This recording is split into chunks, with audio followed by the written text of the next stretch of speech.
The European Commission has hit back at Theresa May's comments on Brexit negotiations, admonishing the Prime Minister and warning Britain it still has more work to do before a deal can be struck. In a statement released to the media the night before the start of the fifth round of negotiations, Ms May had argued that her Florence speech meant the EU had to give ground and that the ball's in their court. But speaking to reporters in Brussels on Monday, the EU seemed unimpressed by the Prime Minister's approach and comments. "This is not exactly a ballgame," Margaritas Schinas, the Commission's chief spokesperson, told reporters in Brussels. "We do not provide comment on comments. What I can remind you of is that there is a clear sequencing to these talks. There has been, so far, no solution found on step 1, which is the divorce proceedings, so the ball is entirely in the UK's court for the rest to happen." The spokesperson said this sentiment been clearly expressed by most if not all political groups in the European Parliament. British officials confirmed on Monday that David Davis would not be travelling to Brussels today for the start of the talks, as he has done for the previous 4 rounds.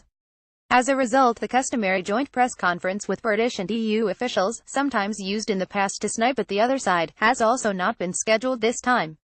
Asked about Mr Davis' absence, which is apparently for parliamentary duties, the European Commission spokesperson said the pace of talks would depend on the availability of British negotiators. The European Commission Article 50 team is available 247. The timing of talks depends on the availability of our UK partners. "We are always here and we are ready," he said. "As far as the Secretary of State's agenda is concerned, you may like to check directly with him." The spokesperson would not elaborate directly on whether Mr Davis' absence in this instance would hold up the talks.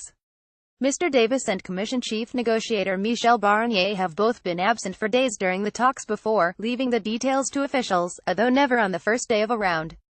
The Prime Minister is set to face MPs in the House of Commons this afternoon to update them on the progress of Brexit talks. In comments, which were pre-briefed to the media overnight, she is expected to tell MPs achieving that partnership with the EU will require leadership and flexibility, not just from us but from our friends, the 27 nations of the EU.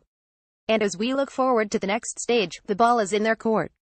But I am optimistic we will receive a positive response." More about Brexit. Margaritas Schinas reuse content.